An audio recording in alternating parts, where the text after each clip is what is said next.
আচ্ছা, প্রথমে আপনাকে জিজ্ঞেস করি, ভগবান কজন? একজন, দুজন, 10 জন, না তার চেয়ে বেশি?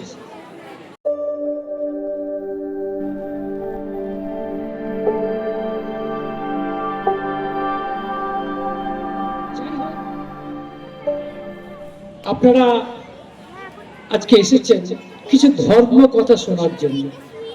ভারী চমৎকার করে সম্পাদক শ্রী শুভজিৎ পালি কথা বলছিলেন হেমকবির কথা।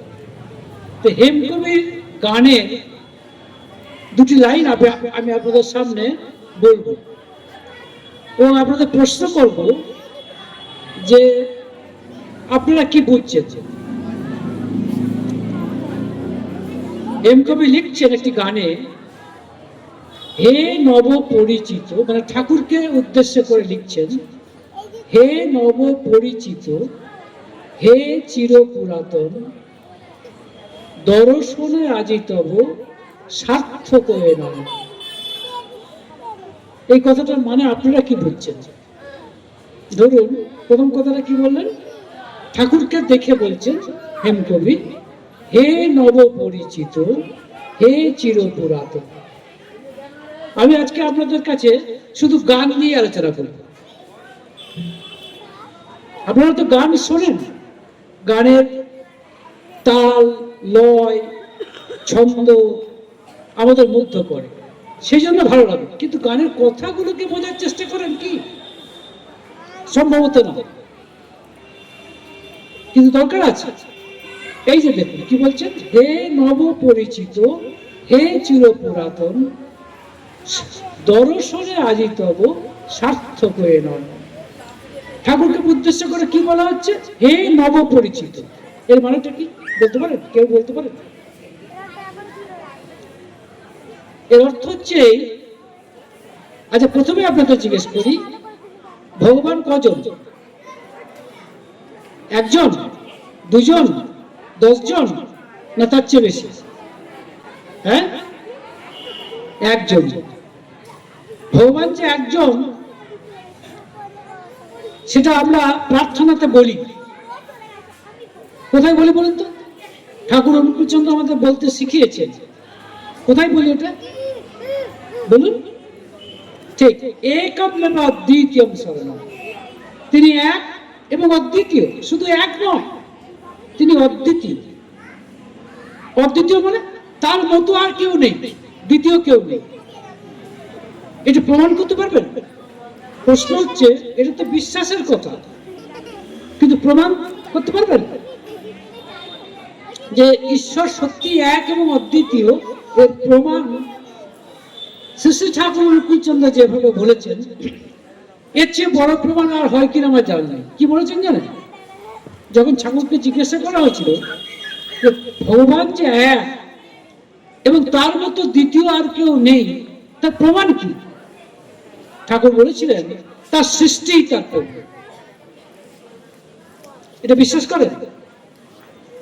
দেখুন, আমরা সবাই ঈশ্বরের সৃষ্টি। এতগুলো রোগ রয়েছে, মায়েরাই বেশি, সব জায়গাতেই তাই দেখি। দাদারা, তাদের কথা শোনার যেন দরকার নেই, তারা অন্যভাবে আছেন, সাহায্য করছেন, কিন্তু আলোচনা শোনা তারা কোনো প্রয়োজন বোধ করে না। মায়েদের বেশি দেখি। তো যাই হোক, এখানে যতজন আছেন কেউ কি কারো মতো?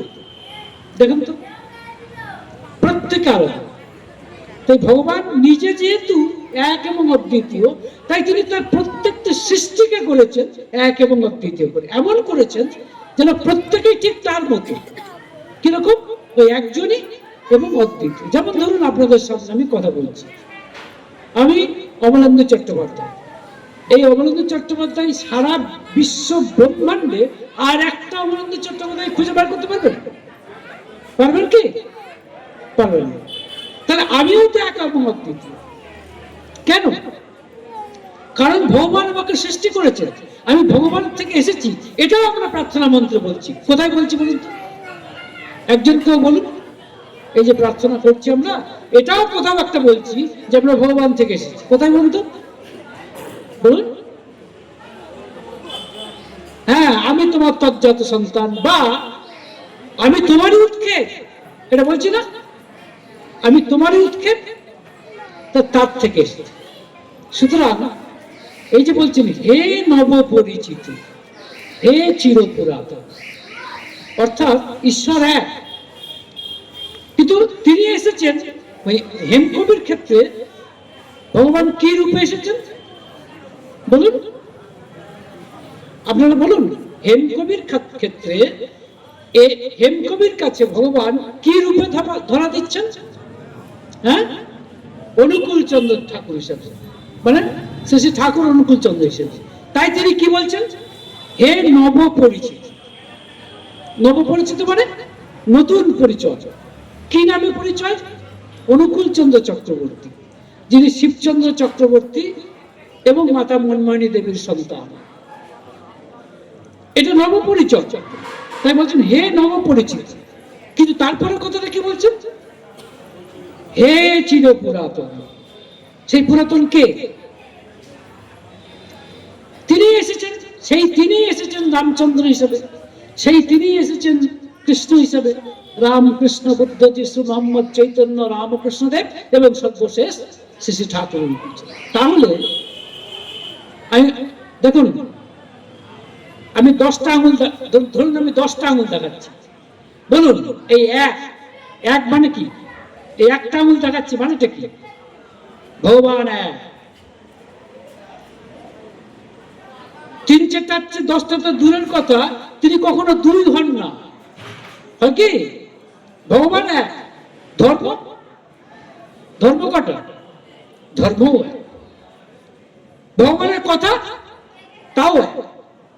সেই জন্য ঠাকুর বললেন, বা আমরা বলি যে ঈশ্বর এক, ধর্ম এক, প্রেরিত পুরুষেরা একই বার্তা বলে, একই কথা বলে, আলাদা কিছু বলেন না। কিন্তু প্রশ্ন হচ্ছে, তাহলে তাই যদি হয়, যদি এক কথাই বলেন এবং একজনই যদি থাকেন, তাহলে বারবার বিভিন্ন রূপে আসছেন কেন? এর উত্তর হচ্ছে সময় পরিবর্তিত হচ্ছে, কাল পরিবর্তিত হচ্ছে, নিমিত্ত অর্থাৎ ক্ষেত্র পরিবর্তিত হচ্ছে, তাই তিনিও পরিবর্তিত হচ্ছে। এইটুকু, শুধু রূপ আলাদা।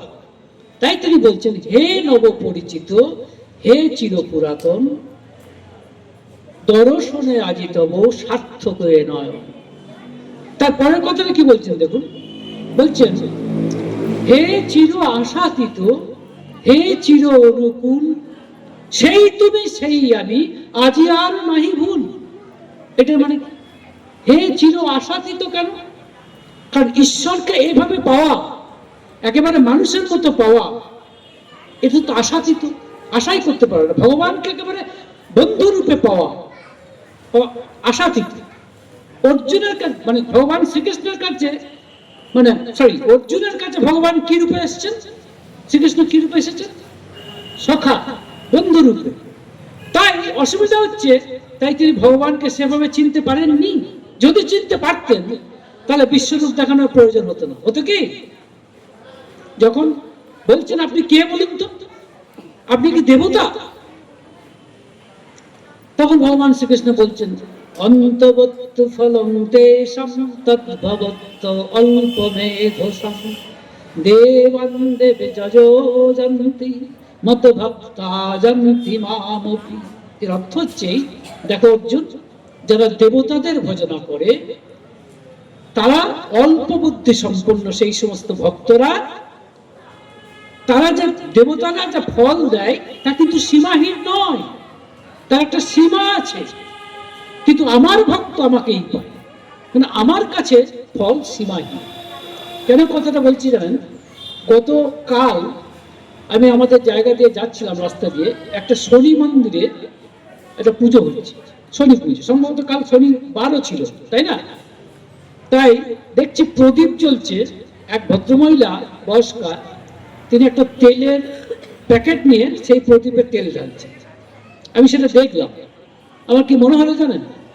মনে হলো এই ভদ্রমহিলা পয়সা দিয়ে তেল কিনে এই যে প্রদীপে তেল পূর্ণ করছেন, এর মাধ্যমে তিনি ভাবছেন ধর্ম করা হলো। ধর্মটাকে তিনি সেভাবেই দেখেছেন। আমি অশ্রদ্ধা করছি না, কারণ আমরা যদি বলি শনি ঠাকুর, তিনি তো দেবতা, নিশ্চয়ই তার কাছে আমাদের অনেক কিছু শেখার আছে এবং তিনি আমাদের নমস্য, কিন্তু ভগবান নন, এটা বোঝার চেষ্টা করে। দেবতা আর ভগবান এক নয়, এটা আমার কথা নয়, ভগবান শ্রীকৃষ্ণের কথা। যখন অর্জুন আবার জিজ্ঞেস করছেন, তাহলে আপনি কে বলুন তো, তাহলে দেবতা কি আপনার উপরে না নিচে? তখন ভগবান শ্রীকৃষ্ণ বলছেন, আপনারা দেখে নেবেন গীতাতে 10ম অধ্যায়ের 2য় শ্লোক, 2 নম্বর শ্লোক। ভগবান বলছেন, নমে বিদু সুরগণা প্রভবম নমহর্ষয় অহমাদির্হি দেবানাম মহর্ষিণাম চ সর্বশঃ। অর্থ হচ্ছে, দেখো অর্জুন, এই যে দেবতাদের দেখছো, এরা বা ঋষিরা আমার রহস্য জানে না, কারণ আমি এদের সৃষ্টির মূলে। তাহলে আদি কে? সমস্ত দেব দেবীর সৃষ্টির মূলে কে? ভগবান শ্রীকৃষ্ণ, তিনি ভগবান। ভগবান কোথায় থাকেন? এই যে ধরুন আমি এই ধরে আছি এক মুঠো বাতাস, এর মধ্যে ভগবান আছেন? হ্যাঁ না না বলুন, হ্যাঁ না না আছেন। কারণ এই বাতাস, এই আকাশ বাতাস, সাগর, পাহাড়, মানুষ, উদ্ভিদ, কুকুর, ছাগল, সব কার সৃষ্টি? ঈশ্বরের সৃষ্টি। যদি তাই হয়, সব জায়গাতে তো ঈশ্বর আছে, কিন্তু এই ঈশ্বরকে কি আমি দেখতে পাচ্ছি? এই যে হাতের মুঠোতে যে এক মুঠো বাতাস, এর মধ্যে কি আমি ঈশ্বরকে দেখতে পাচ্ছি? বলুন, পাচ্ছি না বলেই আমি বুঝতে পারছি। কেন বুঝতে পারছি না বলুন তো? যদি বুঝতে হয় ভগবানকে, তাহলে ভগবানকে কেমন হলে আমি বুঝতে পারবো? যদি আমার মতো আকারযুক্ত হন, তাই না? তিনি যদি নিরাকার হন, আমি বুঝতে পারবো কি? কেন পারবো না? কারণ আমার নিজের একটা আকার আছে, আমি তো নিরাকার নই। আমি যদি নিরাকার হতাম, তাহলে হয়তো ভগবানকে বুঝতে পারতাম, কিন্তু আমি যেহেতু আকারযুক্ত, তাই তাকে আকারযুক্ত হতে হবে। রামকৃষ্ণদেবের কথা হচ্ছিল, তিনি শ্রীমকে, আপনারা দেখে নেবেন রামকৃষ্ণ কথামৃতে লেখা আছে, প্রথম এসেছেন। তো শ্রীমকে জিজ্ঞাসা করছেন, ভগবান সাকার না নিরাকার? তুমি কিসে বিশ্বাস করো গো, সাকারে না নিরাকারে? তো শ্রীম বলছেন, আগে আমার নিরাকারটাই ভালো লাগে। তখন রামকৃষ্ণের উত্তর দিচ্ছেন, তা ভালো, তবে এরকম বুদ্ধি করো না যে তিনি সাকার হতে পারেন না। তিনি সাকার, তিনি নিরাকার, তিনি সাকার নিরাকারের পরপারে আরো কত কি। এটা রামকৃষ্ণদেবের কথা।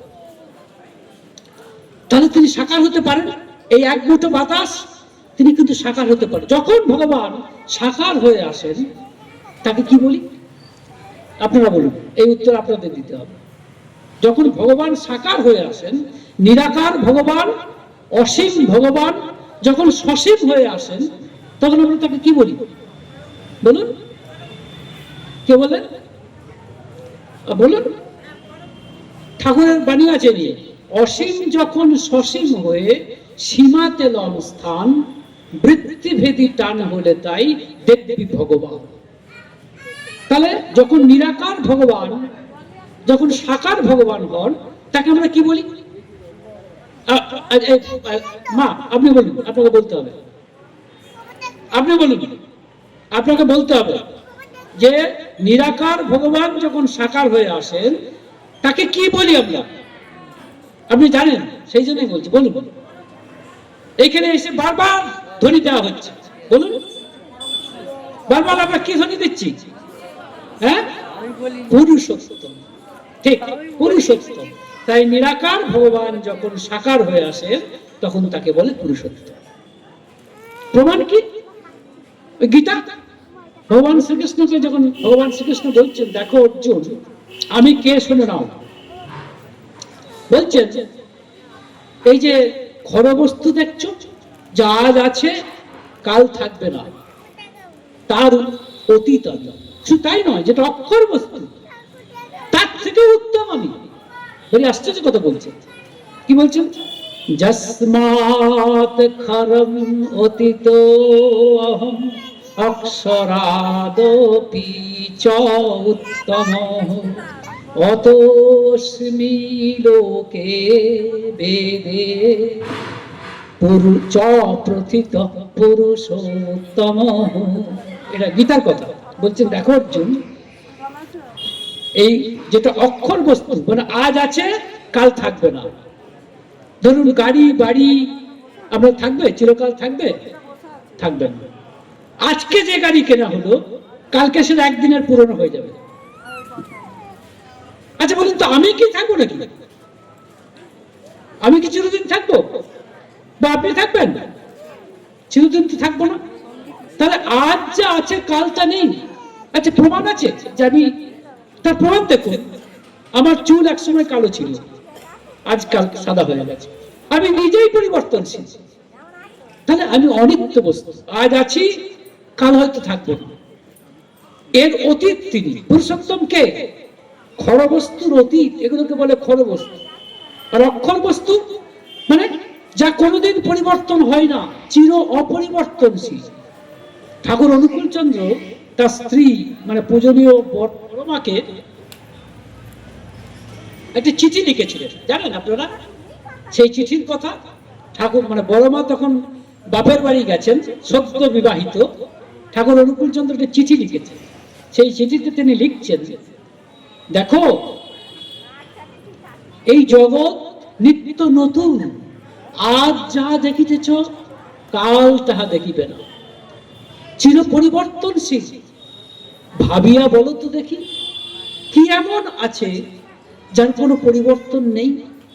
তারপর ঠাকুর নিজেই উত্তর দিচ্ছেন চিঠিতে, হ্যাঁ পরিবর্তন নেই আত্মা। তুমি এবং আমি যখন মায়ের গর্ভে ছিলাম তখনও সে যেমন ছিল, আজও সে তেমনই আছে। তাই চির পরিবর্তনশীল মনের সাথে যদি চির অপরিবর্তনশীল আত্মার মিলন ঘটানো যায়, তাকেই বলা হয় বিবাহ।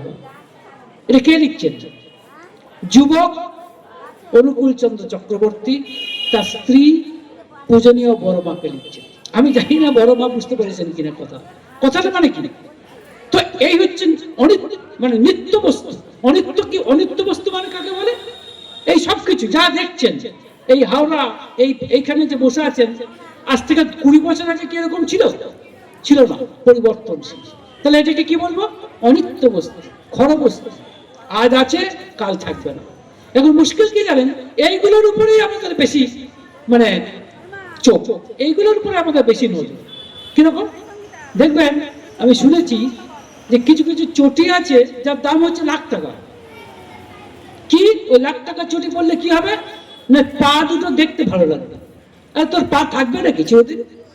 কিন্তু কিরকম দেখুন, আমরা এই পাকে দেখার জন্য হ্যাঁ পাকে ভালো দেখবে লাখ টাকা চটি কিনতে রাজি আছে। তুই কার জন্য করছিস? অনিত্য বস্তু, যা আছে কাল থাকবে না। আমাদের ওই সাইডে বুঝলেন একটা দোকান দেখলাম, লেখা রয়েছে নেল আর্ট। নেল আর্ট মানে কি? মেয়েদের নখটাকে নাকি ভালো করবে, দেখতে নাকি চমৎকার লাগবে। আমি হাসি ভাই, আচ্ছা ভালো থাকুন, সেটাকেও খারাপ বলছি না, আমরা কদর্য হিসেবে থাকতে বলছি না, কিন্তু কাকে নিয়ে পড়ে আছিস? নখকে নিয়ে, পাকে নিয়ে, যে আজ আছে হয়তো কালকে থাকবে, পরশু নেই। তুই নিজেই থাকবি না, অথচ অনিত্য বস্তুর উপরে কিরকম লোভ দেখলো।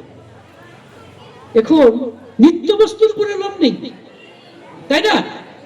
তাই রামকৃষ্ণ ভাই চমৎকার করে বলেছেন, মানুষ দেখো না, মাঘ ছেলের জন্য 1 ঘটি কাঁদে, ভগবানের জন্য 1 ফোঁটা জল বেরোয়। একদম তাই।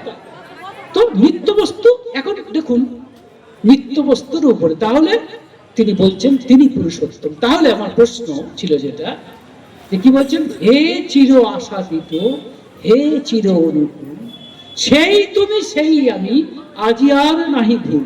এর মানেটা কি? এর মানে হচ্ছে যে হে চির আশাতীত, সেই ভগবান তুমি, তোমার সঙ্গে আমার এই যে দেখা হলো, এটা আশা, আমি আশাই করতে পারি না, আশাতীত। হে চির অনুকূল, চির অনুকূল কেন? যে তুমি চিরকালই আমার প্রতি অনুকূল। ওই যে বলছিল আমাদের সদ্য সম্পাদক, যে তিনি আমাকে আশ্রয় শুধু দেননি, তিনি আমাকে প্রশ্রয় দিয়েছেন। তাই চির অনুকূল তিনি। কিন্তু তারপরে কি বলছেন? চির অনুকূল, মানে তুমি সেই চির ঈশ্বর, সেই তুমি রামচন্দ্র, সেই তা বলছেন সেই তুমি সেই আমি, আজি আর নাহি ভুল। এই কথাটা মানেটা বলুন তো, সেই তুমি সেই আমি, আজি আর নাহি ভুল। সেই তুমি বলতে কাকে বোঝাচ্ছে বলুন মা, দাদারা বলুন। সেই হ্যাঁ হ্যাঁ হ্যাঁ কে বলছেন? রামচন্দ্র, কারেক্ট, ঠিক বলছেন, রামচন্দ্র। যখন তুমি রামচন্দ্র সেই তুমি, তখন সেই আমি কে? সেই আমিটাকে, হ্যাঁ, তখন আমি হনুমান। যখন তুমি শ্রীকৃষ্ণ তখন আমি কে? আমি অর্জুন। যখন তুমি বুদ্ধদেব তখন আমি কে? আমি আনন্দ। যখন তুমি হযরত মুহাম্মদ তখন আমি কে? আবু বকর, তাই না?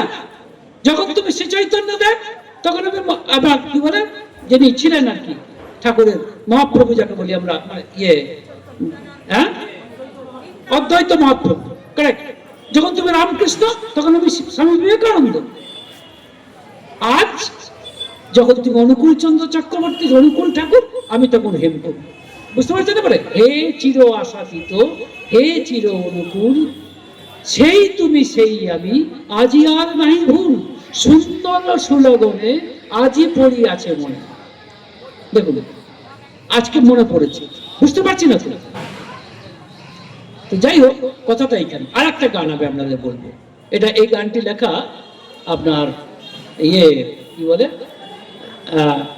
একজন নামটা বলছি, উনি গানটি লিখেছেন। গানটির কথাগুলো এরকম: আমার সকল হিয়ার মাঝে প্রভু তোমার বাঁশি বাজে। এখন বলুন তো, মানে আমার সমস্ত হৃদয়ের মধ্যে তোমার বাঁশি বাজে। বুঝতে পারছেন? এটা ওই ঠাকুরের একজন ভক্ত, যিনি চিত্রকর ছিলেন, ভারী চমৎকার করে ঠাকুরের ছবি এঁকেছেন, এবং তার বহু ছবি এখনো বহু আশ্রমে রয়েছে, হ্যাঁ, সেই বঙ্কিমচন্দ্র ঘটকদার তার লেখা গান। কি বলছেন? আমার সকল হিয়ার মাঝে প্রভু তোমার বাঁশি বাজে। বলুন এই বাঁশি বলতে কি বোঝাচ্ছে? একজন উঠে বলুন, বা দাঁড়িয়ে আপনারা কি বলুন, একজন চিৎকার করে আমাকে সহযোগিতা করুন, নাহলে আমি শুধু করে যাবো তা তো ঠিক নয়। হ্যাঁ, বলছেন আমার সকল হিয়ার মাঝে প্রভু তোমার বাঁশি বাজে। এখানে বাঁশি বলতে কি বোঝাচ্ছে বলুন? তোমার নাম, তোমার দেওয়া সব নাম আমি সবসময় উচ্চারণ করার চেষ্টা করছি। তাই বলছেন আমার সকল হিয়ার মাঝে প্রভু তোমার বাঁশি বাজে। কি বলছেন? দরস তোমার পেয়েছি প্রভু, পরশ তোমার রাজে। এর মানে কি? ঠাকুর তোমার দর্শন পেয়েছি। দর্শন মানে তোমার দর্শন পেয়েছি, পরশ মানে তোমার স্পর্শ পেয়েছি, ঠাকুরের স্পর্শ পেয়েছে জ্যান্ত অবস্থা। তাই তিনি বলছেন পরশ তোমার রাজা। এই প্রসঙ্গে একটা কথা বলি, যারা ঠাকুরের কাছে ছিলেন তারাই কি কেবল ঠাকুরের স্পর্শ পেয়েছেন? ধরুন যারা ঠাকুরের কাছে ছিলেন না তারা স্পর্শ পাননি, এমন কিন্তু কোনো কথা নয়। এমনকি যারা ঠাকুরের দীক্ষিত লোক নয় তারাও পেয়েছে।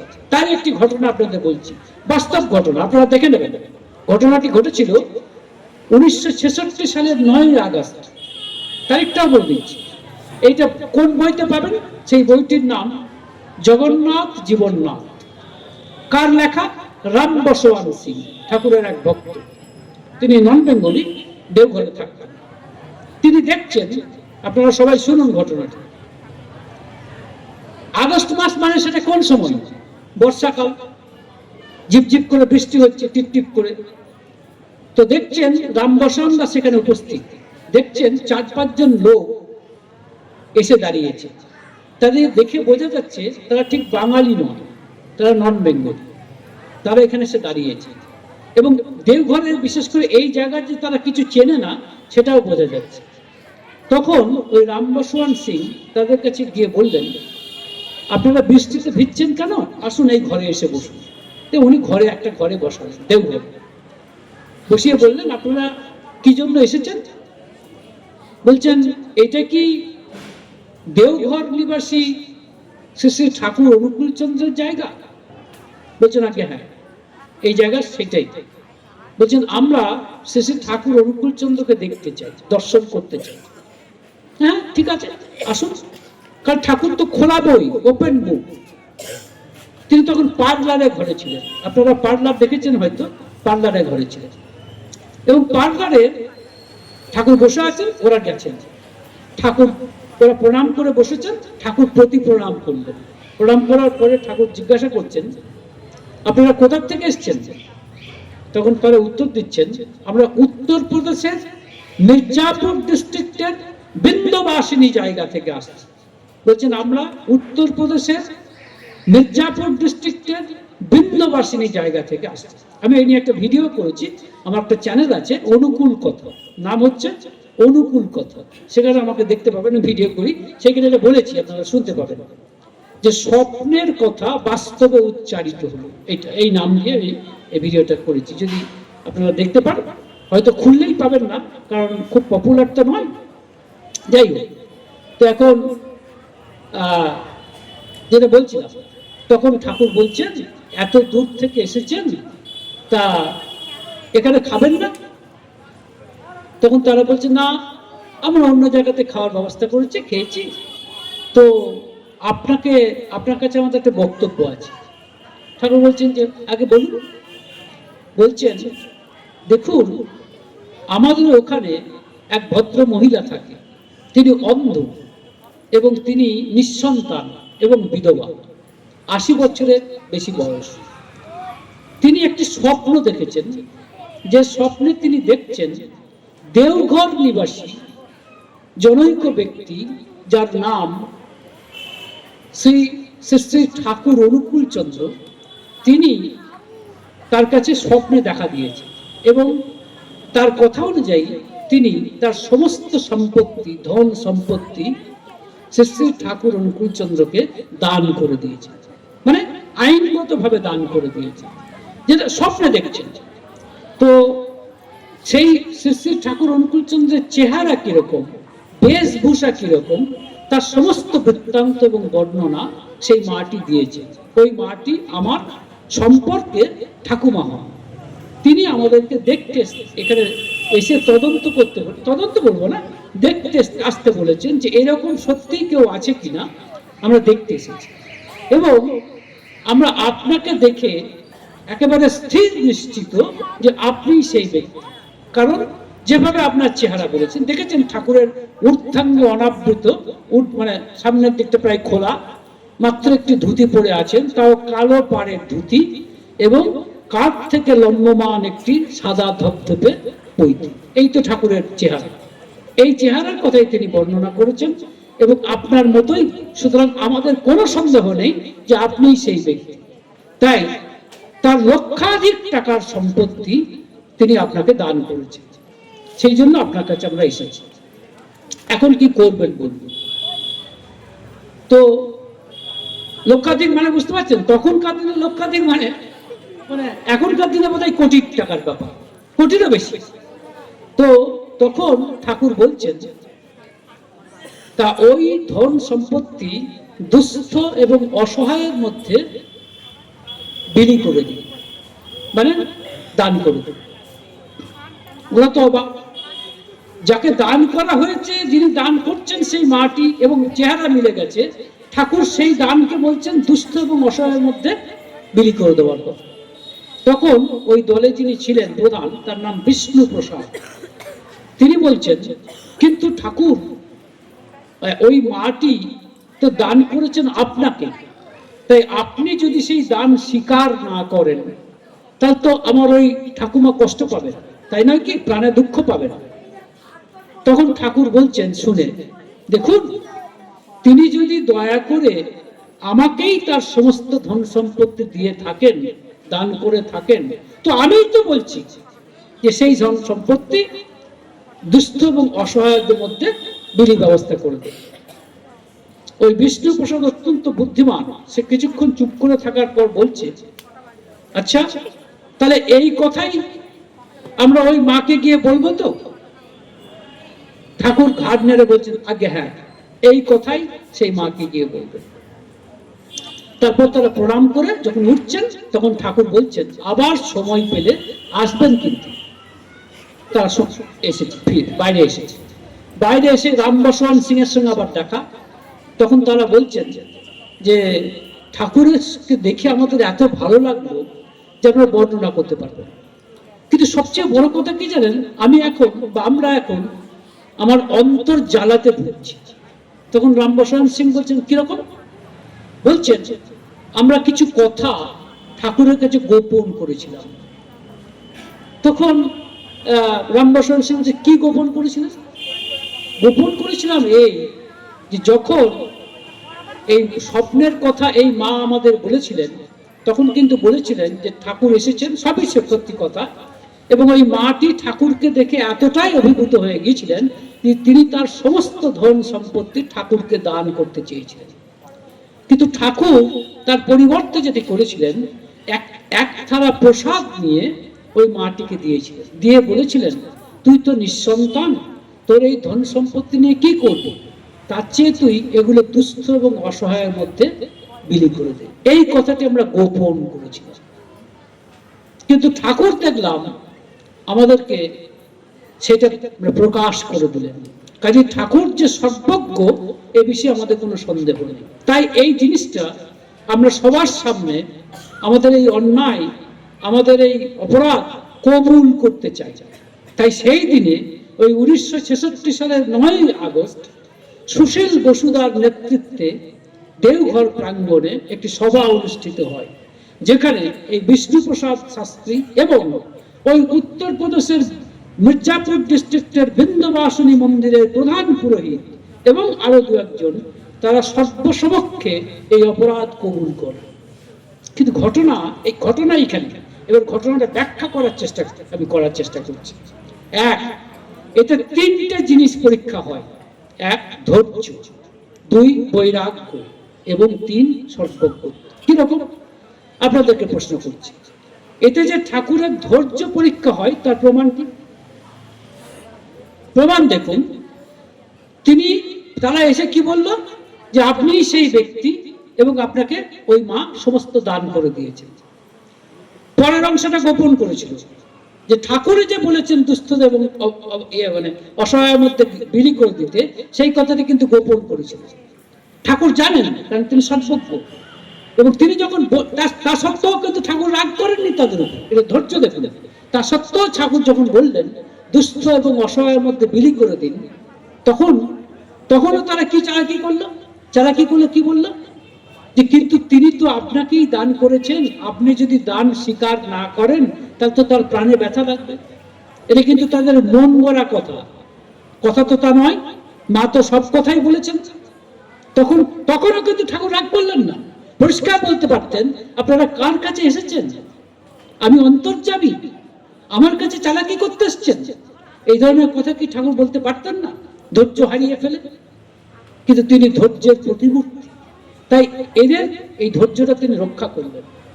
মানে ধৈর্যটা তারপরে কি হলো, তারপরেও যখন ঠাকুর বললেন হ্যাঁ আমিই তো বলছি যে দুস্থ এবং অসহায়ের মধ্যে বিলি করে দেন, তারপরেও বিষ্ণুপ্রসাদ কিছুক্ষণ চুপ করে থেকে বলছেন তাহলে এই কথাই ওই মাকে বলবো তো, অর্থটা কি? তখনও ঠাকুরের ধৈর্যটা দেখছেন যে লক্ষাধিক টাকার সম্পত্তি, হ্যাঁ মানে কোন কারণে আবার নিতে চান কিনা, 3বার পরীক্ষা করলেন। এটা বুঝতে পারছেন যে দেখো ধৈর্যের পরীক্ষা দেখলেন। এবার বৈরাগ্য হচ্ছে এই যে ঠাকুরের কাছে এখনকার দিনে বহু কোটি টাকার সম্পত্তি, এই টাকার সম্পত্তি বা এই সব জিনিস দিয়ে ঠাকুরকে ভোলানো যায় না, কারণ তিনি এসবের ঊর্ধ্বে।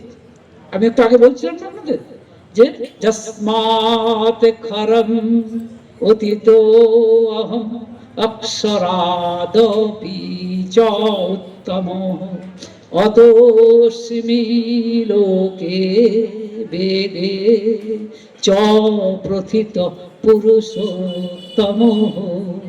গীতার কথা, আমার কথা। তাই তিনি এসবের ঊর্ধ্বে। যেমন কালীষষ্ঠী মা, আপনারা জানেন একদিনের কথা, হ্যাঁ কালীষষ্ঠী মাকে তিনি বলছেন যে কালীষষ্ঠী এইখানে ঝমঝম করে ইট কাট, তখন কালীষষ্ঠী মা বলছেন, ঠাকুর আমরা তো ঘর পোড়া গরু, সিঁদুরে মেঘ দেখলে ডরাই। মানে বুঝলেন, কারণ তাদেরকে এখনকার বাংলাদেশ থেকে ফিরে আসতে হয়েছে দেওঘরে, বলতে গেলে শরণার্থী ঠাকুর এবং সবাই, এবং এত কোটি টাকার সম্পত্তি আশ্রম থেকে ছেড়ে আসতে হচ্ছে, কিন্তু সেটা যেন হেনাই ছেড়ে চলে এসেছেন ঠাকুর। কোন পিছনের দিকে তাকানো নয়, সামনের দিকে তিনি আবার দেওঘরে সেই আশ্রম গড়ে তুললেন। ঠাকুর বলছেন, কিন্তু তাই বলে সেই মাতৃভূমিকে তিনি ভোলেননি, মাতৃভাষাকেও তিনি ভোলেননি। একদিনের কথা আপনাদের বলি, সেদিন এক ভক্ত একটি খেজুরের পাটালি নিয়ে এসেছেন ঠাকুরের কাছে। সেখানে কালীষষ্ঠী মা ছিলেন। কালীষষ্ঠী মা ওই পাবনার হিমায়তপুরের লোক। তো তখন ঠাকুর বলছেন, কি বলিস কালীষষ্ঠী, পাবনার যা পাটালি ছিল আর এই পাটালিতে যা পায়েস হতো তার গন্ধে যেন মলয়ে উত্তরীয়। ঠাকুর বলছে, মানে তার চমৎকার গন্ধ উঠত। তখন কালীষষ্ঠী মা বলছেন, তা ঠিক, তবে ভাবনা করছেন কেন? আবার আশ্রমে যাব, আবার পাটালি গুড় হবে, আবার পায়েস হবে। কালীষষ্ঠী মা জানতেন না, কিন্তু ঠাকুর জানতেন আর কোনোদিনই সেই হিমায়তপুরে ফিরে যাওয়া হবে না। তখন ঠাকুর শুনে বলছেন, তোর মুখে ফুল চন্দন পড়ুক। হিমায়তপুরের কথা আমার কত মনে পড়ে, সেখানকার মাটির গন্ধ আমার নাকে আসে। কত পাখি ছিল, সেই পাখির ডাক শোনার জন্য আমার কান উপসী হয়ে আছে। যে মাটি এই দেহকে ধারণ করেছিল, সেই মাটির বুকে আর কি ফিরে যেতে পারবো রে কালীষষ্ঠী? তাই কই, তোর কথা যেন সত্য হয়। মাতৃভূমির প্রতি, মাতৃভাষার প্রতি ঠাকুরের এরকম মমত্ব, কিন্তু ওই ধন সম্পত্তির প্রতি নয়। ওই কোটি টাকার সম্পত্তির আশ্রম ছেড়ে আসতে হয়েছে বলে ঠাকুরের এতটুকু দুঃখ করে, কিন্তু সেখানকার মানুষ, সেখানকার পরিবেশ, সেখানকার মাটি, তাকে তিনি বলতে পারছেন। তো দেখুন, কাজেই বৈরাগ্য কাকে বলে? বৈরাগ্য করার জন্য গেরুয়া বসন করার কোনো প্রয়োজন হয় না। একটু আগে বলছিল বোধহয় আমাদের আমাদের সুরজিৎ পালি, যে তোমার মনের সন্ন্যাস হোক, খামোকা রংচঙে সাজিয়ে শরীরকে ব্যস্ত করতে চেও না, তাতে মন শরীর মুখী হয়ে পড়বে। গৃহস্থ সন্ন্যাসী হও, যদি হিম্মত থাকে গৃহস্থ সন্ন্যাসী হও। কোন রংচঙে গেরুয়া রঙের আলখাল্লা পড়লে বা লাল রঙের কাপড় পরলেই আপনি ধর্মজগতের লোক হয়ে গেলেন, আর ধুতি পরলে আর সাধারণভাবে থাকলে আপনি ধর্মজগতের লোক নয়। এই ধরনের, এটা অত্যন্ত স্থূল এক ধরনের ধারণা। আপনার মনের সন্ন্যাস, তাই নয়, আপনি যদি এই ব্রহ্মচর্য, গার্হস্থ্য এবং বানপ্রস্থ এর কোন একটা আশ্রমকে বাদ দিয়ে সরাসরি সন্ন্যাসীতে যান, তাহলে এটা বলতে হবে যে আপনার জীবন কমপ্লিট নয়, আপনার জীবন সম্পূর্ণ নয়। সোজা কথাই রবীন্দ্রনাথ কি বলছেন, রবীন্দ্রনাথের কথা বলছে আপনাকে, কবিতায় তিনি বলছেন যে, কি বলছেন যে কি বললেন, সহস্র বন্ধন মাঝে মহানন্দময় লভিব মুক্তির স্বাদ। তিনি কি বলছেন, বৈরাগ্য সাধনে মুক্তি সে আমার নয়, সহস্র বন্ধন মাঝে মহানন্দময় লভিব মুক্তির স্বাদ। বৈরাগ্য সাধনে নয়, কিন্তু মানে গেরুয়ার বস্ত্র পরে নয়, লাল আলখাপ্পা পরে নয়, হাতে চিমটা পরে নয়, গলায় মালা পরে নয়, কপালে সিঁদুর দিয়ে নয়, মনের সন্ন্যাস। এই হচ্ছে ধর্ম।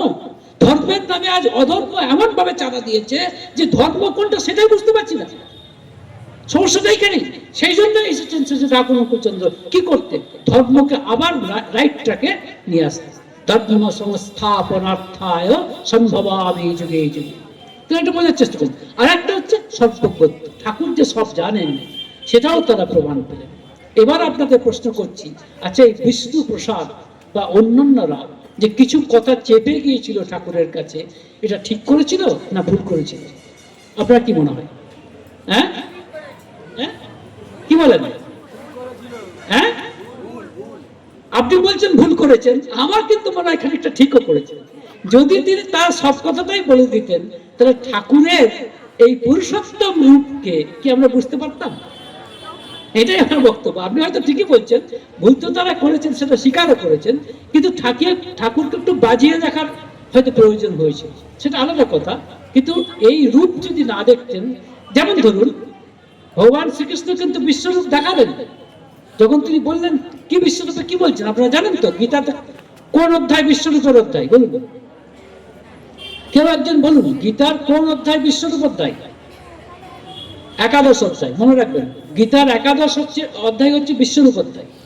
এখানে কত নম্বর শ্লোকে ভগবান শ্রীকৃষ্ণ দেখাচ্ছেন বিশ্বরূপ বলুন তো? পশ্যামি দেবান তব দেব দেহে সর্বং তথা ভূত বিশেষ সংঘান। কি বলছেন? পশ্যামি দেবান তব দেব দেহে সর্বং তথা ভূত বিশেষ সংঘম ব্রহ্মাণম ঈশম কমলাসনস্থম ঋষিংশ্চ সর্বান উর্গান চ দিব্যান। এটা গীতার কত নম্বর শ্লোক? 15 নম্বর শ্লোক, একাদশ অধ্যায়ের 15 নম্বর শ্লোক। এটা হচ্ছে বিশ্বরূপ। এর মানেটা কি? আমরা সবাই কিন্তু মৃত্যুর পরে কোথায় গিয়ে দাঁড়াবো, কোথায় যাবো? সেই বিশ্বরূপ কি দেখাচ্ছেন? সবকিছু, মানুষ, কুকুর, ছাগল, গাছপালা, সাগর, পাহাড়, সবকিছু কোথায় যাচ্ছে বলুন? কোথায় যাচ্ছে? ভগবান শ্রীকৃষ্ণের দেহে। এটাই অর্জুন দেখলেন, তাই না? এটা বিশ্বরূপ। এবার বলুন তো, বিশ্বরূপ ছাড়া আর কোন রূপের কথা শুনেছেন? কেউ শুনেছেন? আমরা বিশ্বরূপের কথা শুনেছি, আর কোন রূপের কথা শুনেছেন? আপনাদের প্রত্যেককে জিজ্ঞেস করছি। নিউ সিলেবাস শুনে নিন। এতক্ষণ ওল্ড সিলেবাস বলছিলাম, এবার নিউ সিলেবাস। নিউ সিলেবাস হচ্ছে বিষ্ণুরূপ। এই বিষ্ণুরূপের কথা একমাত্র শ্রী শ্রী ঠাকুর অনুকূল চন্দ্র বলেছেন আধ্যাত্মিক জগতে। দায়িত্ব নিয়ে বললাম, আমরা বিশ্বরূপের কথা শুনেছি কিন্তু বিষ্ণুরূপের কথা শুনেছি। এটা কোথায় পাবেন? আলোচনা প্রসঙ্গের প্রথম খণ্ডের শেষ প্যারাগ্রাফ। আবার আপনাদের বলে দিচ্ছি, আলোচনা প্রসঙ্গের প্রথম খণ্ডের শেষ প্যারাগ্রাফ দেখবেন। সেখানে ঠাকুর বলছেন বহু যে এক, এটা হচ্ছে বিশ্বরূপ, কিন্তু একই বহু, এটা হচ্ছে বিষ্ণুরূপ। ব্যাপারটা কিরকম আমি বোঝাবার চেষ্টা করি। এই যে মায়েরা রয়েছেন, মায়েরা রয়েছেন, দু একজন পুরুষ রয়েছেন। আচ্ছা, ওই দাদাদের মধ্যে আর আপনাদের মধ্যে কি একই ভগবান আছেন না আলাদা ভগবান আছে? হ্যাঁ, একই ভগবান আছে। তাহলে ওই দাদার মধ্যেও যে ভগবান রয়েছেন, আপনার মধ্যেও সেই ভগবান রয়েছেন। তাহলে আপনারা এক, মানে এটা মিল না অমিল? এটা মিল না অমিল? এটা মিল, কারণ তার মধ্যেও সেই একই ভগবান রয়েছেন, আপনার মধ্যেও একই ভগবান রয়েছে। এটা মিল, এটাকে কি বলবো? বিশ্বরূপ। কিন্তু এটাও তো সত্য যে সেই একই ভগবান ওনার মধ্যে পুরুষ রূপে লীলা করছেন আর আপনার মধ্যে নারী রূপে লীলা করছেন। এটাও কি মিথ্যা? এটা বোঝার চেষ্টা করুন। সেই একই ভগবান ওনার মধ্যে পুরুষ রূপে লীলা করছেন আর আপনার মধ্যে নারী রূপে লীলা করছেন। বৈশিষ্ট্য আলাদা। ওই পুরুষটির বৈশিষ্ট্য পূরণ স্বভাব, আর নারীর বৈশিষ্ট্য 8টি আছে, আপনারা জানেন। ধর্ম, নিষ্ঠা, সাহায্য, সেবা, শুশ্রূষা, সাহায্য, প্রেরণা, প্রয়োজন, এই যে আমরা জানি 8টা বৈশিষ্ট্য। তাহলে সেই একই ভগবান কিন্তু আমাদের মধ্যে বৈশিষ্ট্য আলাদা হয়েছেন। এই বৈশিষ্ট্য আলাদা হওয়াটা বিষ্ণুরূপ, এটাকে বলে বিষ্ণুরূপ। এই কথাটা কিন্তু আমরা আগে জানতাম না, গীতাতে নেই। এটা জানলাম শেষে ঠাকুর অনুকূল চন্দ্রের কাছে। ঠাকুর অনুকূল চন্দ্র বলছেন যে শুধু বিশ্বরূপকে জেনেছে কিন্তু বিষ্ণুরূপকে জানেনি, তার ব্রহ্মজ্ঞান হয়নি। মনে রাখবেন ঠাকুরের কথা। বলছেন যার বিশ্বরূপ জ্ঞান হয়েছে কিন্তু বিষ্ণুরূপ জ্ঞান হয়নি, তার ব্রহ্মজ্ঞান হয়নি। কারণ এই প্রসঙ্গে একটা কথা বলে রাখি, এটা বলতে বাধ্য, কারণ অনেকে অনেক জায়গাতে বলে যে ঠাকুর নাকি কোন একটা জায়গায় বলেছেন যে আমিও যা আর একজনও নাকি মুদ্রার এপিটোপিট। শুনেছেন কথাটা? কেউ কেউ শুনে থাকবেন। কথাটা তো ঠিক। মুদ্রার একটা পিঠকে জানলাম যেখানে অশোক স্তম্ভ দেওয়া আছে, আর একটা পিঠ যেখানে মানে নাম্বারটা দেওয়া আছে ওইটা জানলাম না। যদি ওই ছাপটা না থাকে বাজারে আপনার মুদ্রা চলবে? শুধু অশোক স্তম্ভটা থাকলো আর পিছনের মুদ্রার পিছনে ওই টাকাটা দেওয়া থাকলো না, বাজারে চলবে? তাহলে মুদ্রার দুটো পিঠ যদি আপনি না জানেন, তাহলে কি আপনি মুদ্রা সম্পর্কে কোনো জ্ঞান হয়েছেন না? তাই ঠাকুর বলছেন যে শুধু বিশ্বরূপকে জানলো, অর্থাৎ বহু যে এক, সবাই যে আমরা সেই ভগবান থেকে এসেছি, এটা সত্য, এটা মিথ্যা নয়। কিন্তু এটাও সত্য যে তিনি বৈশিষ্ট্যে ভাগ হয়েছেন। ধরুন কেউ কেউ বলে না, দুনিয়ার মজদুর এক হও, দুনিয়ার মানুষ এক হও। এরা কি বলে বলুন তো? এরা আসলে বিশ্বরূপটাকে বলে। কিন্তু ওদেরকে আমরা বলতে ইচ্ছে করে যে একটু প্রকৃতিতে গিয়ে দেখতো, প্রকৃতিকে গিয়ে বল যে দুনিয়ার আম এক হও, হে ল্যাংড়া আম, হে ফজলি আম, হে গোলাপ খাস আম, হে আরেকটা কি যেন আছে নাম, হিমসাগর আম, সব আম এক হও। প্রকৃতি শুনবে? প্রকৃতি শুনবে না। প্রকৃতি ল্যাংড়া আমকে ল্যাংড়া আমই রাখবে, হিমসাগর আমকে হিমসাগর আমই রাখবে। কারণ বৈশিষ্ট্য আলাদা। প্রকৃতি প্রত্যেকের বৈশিষ্ট্য অক্ষুণ্ণ রাখবে। তাই বিষ্ণুরূপকে সে কোনোদিন অস্বীকার করে না, প্রকৃতি অস্বীকার করে না। অস্বীকার করছে আমি। আর এই আমার অস্বীকার করার দরুন, আমার বোকামের দরুন আজকে ভালো মানুষ তৈরি হচ্ছে না, যার জন্য এত সমস্যা। কোন রাজনীতিবিদ, কোন সমাজতত্ত্ববিদ, কোন অর্থনীতিবিদ আমাদের সমস্যার সমাধান করতে পারবে না যতক্ষণ না সত্যিকার ভালো মানুষ তৈরি হচ্ছে। আর ভালো মানুষ তৈরি হতে গেলে ঠাকুরের ফর্মুলা হচ্ছে সুবিবাহ চাই। উচ্চ বর্ণের নারী যেন কোনোদিনই নিম্ন বর্ণের পুরুষকে বিবাহ না করে, করলে কুসন্তান হবে, ধ্বংসকারী হবে। আমি বলছি না না, সব এক। ও মহব্বত থাকলেই হবে, প্রেম থাকলেই হবে, ও সব এক। এসব আবার কি কথা? মানুষের মধ্যে বিভেদ করছে। আরে বিভেদ আমি করছি নাকি? বিভেদ তো ভগবান করেই বসে আছে, বিভেদ তো প্রকৃতি করেই বসে আছে। কই প্রকৃতির কাছে গিয়ে বলতে দেখি যে ফজলি আম, ল্যাংড়া আম, হিমসাগর আম সব এক হয়ে যাও। প্রকৃতি তোর কথা শুনবে?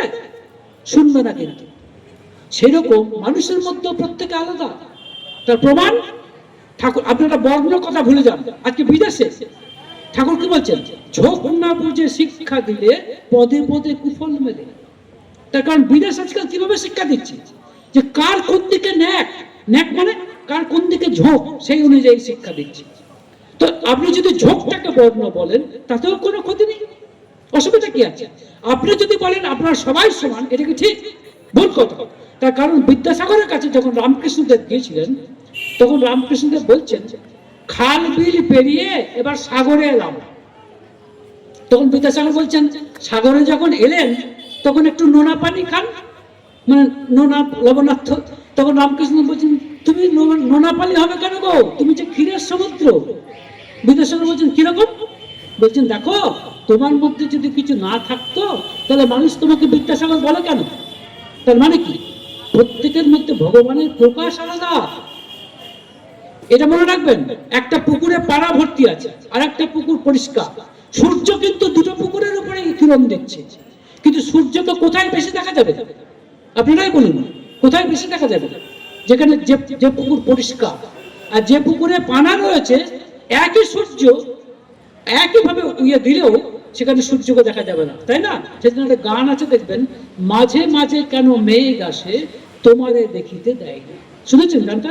খুব পপুলার গান। বলুন তো সেই মেঘটা কি? আপনারা বলুন তো। সময় হয়ে যাচ্ছে না? আমি জানি না, বোধহয় সময় হয়ে যাচ্ছে। হ্যাঁ, আর কতক্ষণ শুরু হয়ে গেছে? হ্যাঁ, তাহলে আর বেশি করে বলবো। শুধু এটাই বলতে চাইছি, ওই মেঘটা কিন্তু ওই প্রবৃত্তির অভিভূতি। তাই আমাদের সাধনা, আমাদের সবার সাধনা ওই শব্দের সাধনা, যে শব্দের মাধ্যমে আমরা এটাই বলতে চাই আমাদের প্রবৃত্তির অভিভূতি কেটে যাক। যে বৃত্তাধীন আমরা, সেই বৃত্তাধীশ শ্রী ঠাকুর অনুকূল চন্দ্রের কাছে আমরা পূর্ণ সমর্পণ, আত্মসমর্পণ যাতে করতে পারি এবং করে মানব জীবনকে ধন্য করতে পারি। জয়।